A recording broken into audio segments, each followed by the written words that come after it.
자, 봅시다. 마찬가지로 우리 배웠던 뭐 정체성이나 유전자랑 마찬가지로 얘 같은 경우도 내용에 대한 문제가 제일 중요해. 그러니까 내용을 이해를 못했으면 100번이고 1000번이고 다시 읽어야 돼. 이해되시죠?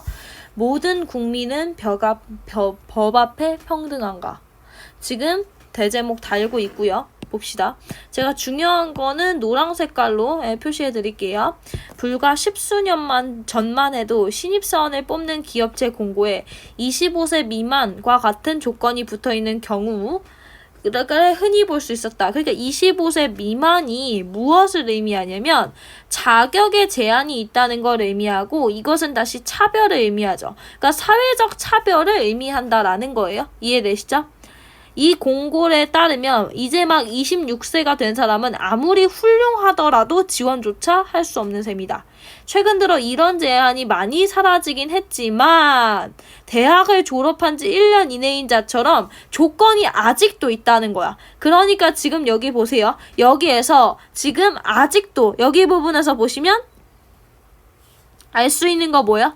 아직도 나이 제한이 공고. 어떤 공고? 취직 공고에 있음. 그러니까 차별이 아직 있는 거야, 없는 거야? 차별, 존재. 그래서 어떤 문항이 틀리냐면 연령 제한 조건과 관련된 내용이 모두 삭제되었다라고 하면 그거는 맞는 거야, 틀린 거야? 틀린 선지라는 거죠. 이해되세요? 이처럼 합리적인 이유가 없는 차별가 뭐예요? 왜 차별하는지 모르겠는 거. 그런 것들은 능력 있는 많은 사람들에게서 취업 기회를 근본적으로 박탈하고 있다라고 얘기했으니까 여기서 지금 뭐 나와요? 사회적 차별에 대해서 얘기하고 있죠. 비단 나이에 따른 차별만이 문제인 것은 아니다 라고 얘기했고 이 부분에서는 뭐에 대한 차별을 얘기했다고요? 나이에 대한 차별을 얘기했어요. 그럼 두 번째는 어떤 차별을 얘기하는지 봅시다. 성별이나 신체 장애, 성별, 장애, 종교로 인한 차별도 있고요. 그 다음에 뭡니까? 보균자, 그러니까 내가 그런 질병의 위험이 있다라는 것도 취업에서 뭐가 있다는 거야? 사회적 차별이 있다는 거죠. 이처럼 각종 차별이 일상화되다 보면 우리도 모르게 이런 문제에 무감각해질 위험이 있다라고 얘기했고요. 그러니까 뭡니까? 나이뿐만 아니라 다양한 부분에서 우리 사회에서 차별이 존재한다라는 거죠. 제도의 차원에서 이러한 차별의 예방이나 교정에 실효적 기능을 담당하는 것은 법이라고 할 수 있다. 그러니까 이런 문제를 해결할 때 가장 좋은 게 뭐라는 거예요? 법이라는 거예요. 이해되세요? 그러니까 법이라는 건 제도적인 부분에서 제일 효과적인 거라는 거죠. 무엇을 막을 때? 차별을 막을 때. 아직 충분하지는 않지만 이라고 얘기했으니까 지금 뭡니까? 우리가 법이라는 게 완벽하지는 않아요. 뭐 할 때? 차별을 예방하거나 교정할 때. 이해되세요? 그러니까 지금 뭡니까? 법이 예방이나 교정에 충분한 기능을 하지는 못한다는 거죠. 우리도 근데 지금 뭐야? 그럼에도 법 조항은 갖고 있습니다. 뭐에 대한 법의 조항이 있다는 거야? 차별에 대한 법 조항이 존재한다라는 거죠. 그 법이 뭐예요? 우리나라 헌법 제11장 11조 제1항이죠. 이해되세요? 그러니까 이게 뭐예요? 구체적인 법 조항이라서 정확성과 신뢰성이 나온다라는 겁니다. 이해되세요? 괜찮아요? 그래서 요것은 모든 국민은 법 앞에 평등하다. 누구든지 성별, 종교 또는 사회적 신분에 의하여 정치적, 경제적, 사회적, 문화적 생활의 모든 영역에 있어 차별을 받지 아니한다라고 명시되어 있다. 여기서 말하는 성별, 종교 또는 사회적 신분은 수많은 차별 사례 중 몇 가지만 예로 든 것이다. 인권위원회법에서도 차별금지에 관한 상당히 넓은 범위의 영역을 이미 규정해 놓고 있는데도 차별은 쉽게 사라지지 않고 있다. 그러니까 뭡니까? 법도 있고 제도도 있지만 어떻다? 차별이 쉽게 사라지지 않다. 왜 그럴까? 이거 뭐야? 질문을 통해서 관심 유도하는 거고 자문자답할 거예요. 왜요? 여기서 질문했고요. 여기서 답변할 거예요. 차별을 막는 법 조항이 있음에도 차별이 존재하는 이유는 이런 문제점이 있대요. 자, 첫 번째 문제점은 뭐랍니까? 쭉 가셔서 보세요. 쭉 가셔서 등을 이유로 뭐예요? 사적 생활에서도 차별이 일어난대요. 이해되세요? 그러니까 결국에 뭡니까? 사회적 차별이 사라지지 않는 첫 번째 이유는 뭐래요? 사적 생활에서도 일어난대. 그러니까 우리 일상생활에서도 차별이 일어나는데 그런 뭐 직원을 뽑는 공적인 일에서도 안 일어나겠느냐? 당연히 일어난다라는 거죠. 우리 사회가 민주화가 진척되어감에 따라 국가 권력에 의한 차별보다는 오히려 어떻대요? 그러니까 국가가 차별하는 것보다 뭐가 더 크다? 일반 사장님의 차별이 더 크다라는 거죠. 이해되세요? 그러니까 뭡니까? 차별이 국가가 일어나면 법으로 제재하면 되는데 사실 사장님이 차별하는 걸 우리가 그러니까 다른 사람들이 어떻게 알아? 그쵸? 그렇기 때문에 그것이 제대로 해결되지 못한다라는 거예요. 그래서 봅시다. 만연하기 시작했다 라고 얘기를 했고요. 그 소리 뭡니까? 사회가 국가 권력에 의한 차별은 사라졌어요. 그쵸? 근데 뭐가 안 사라졌어요? 사적 관계. 그러니까 뭐예요? 그러니까 내가 알바할 때, 내가 회사에 갈 때 지금 차별은 아직도 존재한다라는 거죠. 이해되십니까? 그런데 공적 영역에서 일어나는 차별은 헌법이 적용이 직접 돼요. 근데 사적 영역은 모호하다. 그러니까 뭡니까? 모호하다라는 게 뭐야? 차별 금지 조항을 아예 불가능하다는 얘기는 아니야. 여기서 알아두자. 그러니까 법에 적용이 가능해. 하지만 애매하다는 거예요. 이해되세요? 불가능하다는 뜻은 아니에요. 이해되시죠? 가해자가 국가이고 피해자가 시민일 때 피해자가 헌법 조항을 근거로 시정 조치를 국가에게 직접 요구할 수 있지만 아까 말했듯이 편의점 사장님과 나의 차별적인 거는 뭐다? 법이 적용되기가 굉장히 애매하다라는 거죠. 예를 들어 라고 해서 예를 통해 이해를 도우려고 하고 있어요. 내가 목욕탕에 갔다가 장애인이란 이유로 입장을 거부당했어요. 이런 상황에서 헌법을 기초로 그 목욕탕 주인을 시정을 요구할 뾰족한 방법은 없다. 그러니까 뭡니까? 그러니까 법을 적용하기 애매하다라는 거죠. 현재로서 그 목욕탕 주인에게 불법 행위에 따른 손해배상을 청구하는 일만 할 수 있다. 그러니까 아예 불가능한 거. 야, 목욕탕 주인 너 왜 나 차별해? 차별하지 마. 라고는 얘기 못하고 손해배상만. 그러면 저 목욕 비용 돌려줘요. 요 정도만 가능하다는 거예요. 이해되세요? 그러니까 아까 얘기했듯이 법의 적용이 가능은 하지만 애매해요. 애매하다라는 얘기를 계속해서 하고 있죠. 이해되십니까? 개인과 개인의 관계는 공법이 아닌 사법. 그러니까 봐봐. 국가와 개인은 공법으로 처리하거든. 그래서 법 적용이 가능해요. 근데 사적 관계는 사법을 적용해요. 그렇기 때문에 애매하다라는 거예요. 이해되세요? 괜찮아요? 그래서 첫 번째 이유 정리 한번 해볼까요? 여기 뒤쪽으로 가서 지금 정리 한번 해볼게요. 정리를 하실 건데 아이고. 자, 지금 보시면 첫 번째, 아까 지금까지 한 거 정리해 볼게요. 문제는 뭐가 문제예요? 아직도 우리 사회에 차별이 있다라는 거죠. 그럴 때 도대체 왜 법이 있는데도 차별이 있을까? 라고 할 때 첫 번째는 뭐래요? 사적 생활 영역에서 일어나고 있다. 그래서 법이 애매하다. 조치가 애매하다 라고 얘기했죠. 그래서 첫 번째 이유는 아까 뭐였어요? 애매하다라고 얘기했어요. 예를 들어서 국가와 개인은 공법을 적용하기 때문에 법의 적용이 쉽지만 개인과 개인은 사적 영역이잖아요. 그래서 사법을 적용하고 법이 되게 애매하다고 얘기를 했어요. 그러니까 얘는 시정 조치, 그러니까 너 고쳐라는 게 바로 되지만 얘는 시정 조치가 어려워요. 이해되세요? 괜찮아요? 오케이. 그래서 조치가 곤란하다라고 나오는 부분까지 읽었고요. 마저 읽겠습니다. 마저 읽을게요. 자, 두 번째 문제는 뭐냐? 두 번째 문제는요. 야, 고소하려면 돈 개 필요하잖아? 그 얘기예요. 민사상의 손해배상액이 너무 적다라는 게 무슨 소리냐면, 자, 내가 소송을 했어. 차별당한 사람이 마음을 독하게 마음먹고 소송을 제기를 했어. 그래서 이겼어. 그러더라도 돈을 얼마 못 받아요. 내가 마음의 상처를 입었는데 10,000원 이렇게 막 소송액밖에 안 나온단 말이야.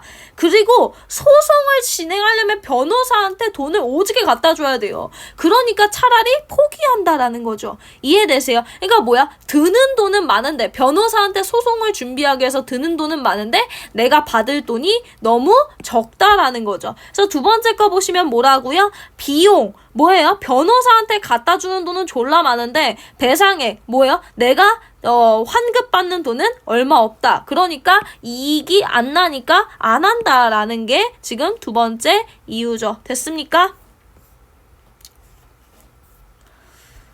세 번째 이유는 뭐냐? 세 번째 이유는 결국에 뭐냐면 내가 입증을 해야 돼요. 입증이라는 게 무슨 소리냐면 내가 차별받았다라는 내용을 다른 사람들한테 인정받아야 되는데 그러려면 증거도 찾아야 되고 이런 게 졸라 귀찮다 이거예요. 이해되세요?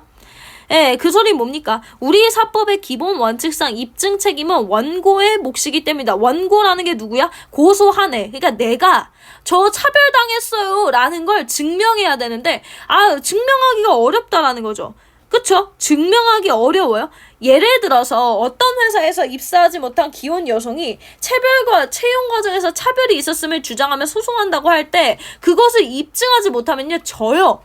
그러니까 뭐예요? 소송에서 이기는 게 되게 쉽지 않아요. 왜요? 회사는 근거가 나보다 많을 거 아니야. 그래서 맨날 그런 거 나오잖아. 영화에서도 막 억울한 막 시민들 나오고 이러잖아요. 그러니까 개인이 자기가 차별을 당했다라는 내용을 그 법원에서 입증하기가 굉장히 어렵습니다. 그래서 세 번째 이유가 뭐예요? 세 번째 이유가 책임, 입증 책임이 있는데 그것을 제시하기가 굉장히 어렵다라는 거죠. 이해되십니까? 괜찮아요? 마저 읽을게요. 차별 철폐를 위해서 우선 할 수 있는 일이라고 해서 앞쪽에서 여기까지 해서 정리를 한번 해보시면 지금까지 차별의 이유에 대해서 나왔어요. 맞죠? 그러면 그 차별을 어떻게 하면 좀 완화시킬 수 있는가에 대한 얘기를 지금 하겠죠. 잠깐 끊었다 갈게요. 자, 맞아 보세요. 그래서 차별의 이유에 대해서 지금까지 얘기를 했고 이제 얘기해야 되는 게 뭡니까? 어떻게 차별을 차별을 없애기 위해서 우리가 어떻게 해야 되는지가 나와 있는 거죠. 이해되세요? 지금 그거를 추가적으로 보실 겁니다. 자, 차별 철폐를 위해 우선 할 수 있는 일, 우리가 노력할 수 있는 일이라는 얘기죠.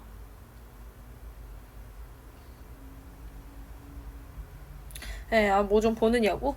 자, 됐어요. 우리나라의 경우 사회 전체가 다양화의 길을 걷기 시작한 1990년대 이후에서야 차별의 문제가 본격적으로 논의되었다. 그러니까 뭡니까? 1990년대 차별의 문제에 대해서 이제 사람들이 생각하기 시작했어요. 논의 기간이 짧은 만큼 차별을 방지할 만한 뚜렷한 대책이 마련되지 못했다라고 나왔고요.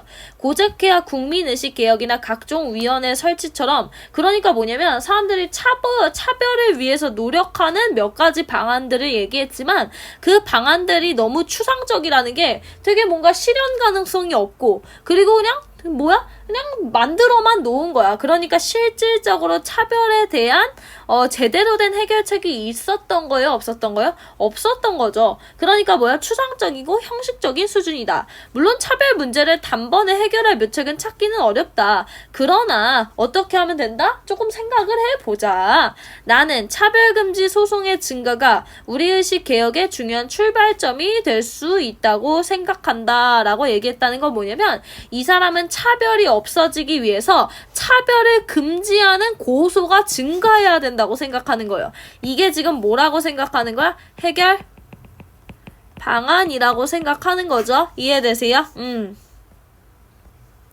차별행위가 있을 때마다 피해자들이 고소하고 단돈 10만 원이라 할지라도 손해배상금을 받아내는 일이 이어진다면 서서히 의미 있는 변화가 나타날 것이다. 그런데 아까 뭐라 그랬어요? 소송하면 돈 오지게 많이 든다고 했잖아. 그럼 그 돈은 어떻게 하냐?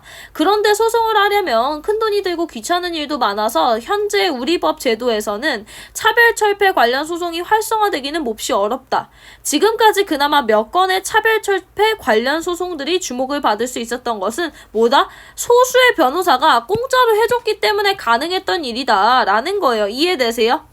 그러니까 뭡니까? 소송을 일반 사람들이 하기는 쉽지 않았고 그마저도 그 착한 변호사들이 돈 안 받고 소송해줘서 이게 가능했다라는 얘기죠. 이해되세요? 괜찮아요? 그러나 아무래도 돈을 추구할 수, 그러니까 뭐야, 변호사도 직업이니까 먹고 살아야 될 거 아닙니까? 돈을 추구할 수밖에 없는 변호사들에게 계속해서 선의, 착한 마음을 기대할 수는 없다. 그러니까 이 사람은 소송이 증가해야 된다고 생각하지만 그 소송이 증가하기 위해서 변호사가 힘을 써야 돼? 그게 아니라는 거예요. 변호사가 공짜로 해주는 게 중요한 게 아니라 국가가 그것을 개입해야 돼. 그 소리는 뭐야? 그러니까 국가가 소송 비용을 지원해줘야 된다고 생각하는 거예요.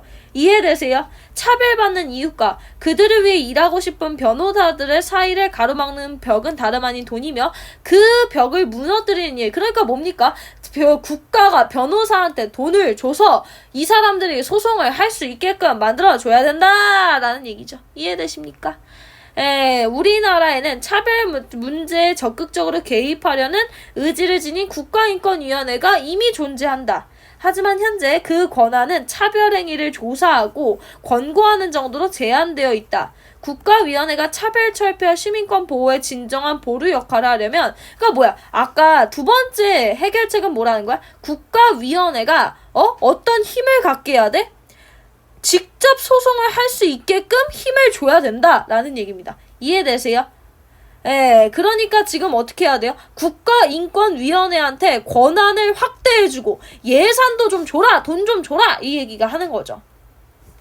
차별철폐와 관련된 소송들이 계속되면 저력 있는 우리 시민들은 차별금지와 평등의 의의를 빠르게 학습할 것이다. 그 소리는 뭡니까? 이런 식으로 계속해서 소송이 진행되다 보면 국민의 의식이 개혁되고 결국에는 뭐가 된다라는 거예요? 차별철폐가 이루어진다라는 거죠. 차별이 없어질 수 있다라는 거예요. 이해되십니까? 자, 그래서 건전한 순환구조라는 게 뭐면 국민들이 계속해서 소송을 하면 그러면 한계를 깨닫게 되고 그러면 법률이 새로 제정되고 또 의식이 향상되고 또 법률 제정되고 이런 식으로 해가지고 계속해서 굉장히 좋은 법들이 생겨난다라는 거죠. 이해되십니까? 그래서 그거에 관련돼서 지금 한번 개념지를 볼 건데요. 요점지 보겠다는 얘기예요. 요점지 보세요. 자, 보시면 아까 그래서 문제의 해결 방안은 뭐라고 얘기했다고요? 국가가 소송 비용을 좀 줘라. 그리고 국가위원회의 권한과 예산 좀 줘라. 그러면 어떻게 된다? 순환구조가 돼서 법들이 새롭게 발전된다라는 얘기를 하는 거죠. 이해되십니까? 그래서 여기까지 하셔서 지금 개념 보셨으면 됐고요. 학원 오셔서 문제 풀어보시죠. 이해되시죠? 여기까지 할게요.